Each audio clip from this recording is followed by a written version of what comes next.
In today's video, I'm going to teach you how to set up recurring transfer on Wise. If you regularly send money to the same person or business, setting up a schedule saves time, reduces mistakes, and helps you never miss a due date. We'll do everything inside the Wise mobile app. Before you start, make sure your app is updated and you're connected to a stable internet connection. It also helps to know which currency your recipient needs and have their details ready, so the setup is smooth. Open the Wise app on your mobile device and sign in as you normally do. From the home screen, look for the Payments area. This is where Wise groups all your transfers and tools related to sending money. Tap Payments to continue. Inside Payments, select Scheduled Transfers. This section is dedicated to automated or repeating payments, so you can set it once and let Wise handle the dates. Tap Schedule a Transfer to begin creating your new recurring payment. Choose your payment date. This is the day you want the first transfer to occur. Keep in mind any weekends or bank holidays that might affect when the money actually lands. Wise shows you the date clearly, so double check it and think about time zones if you're sending internationally.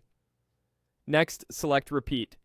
Here, pick how often the transfer should recur, such as weekly or monthly, based on your needs and the recipient's billing cycle. Once the date and frequency look good, tap Confirm Schedule. This locks in the timetable, so Wise knows when to initiate each transfer. Now add the recipient. Tap Add Recipient and select the currency you want them to receive. This matters for exchange rates and fees, and Wise will show you the relevant options. After choosing the currency, add the recipient using the method that fits best.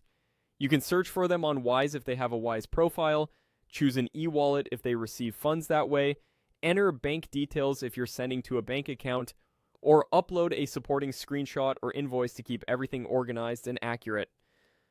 Take a moment to verify spelling, account numbers, and currency selection to avoid delays. That's it. Your recurring transfer is set to run on the schedule you confirmed. If anything changes later, like the amount, date, or recipient details, you can come back to scheduled transfers and make adjustments. This simple setup helps you stay consistent, avoid late payments, and streamline your money management with Wise.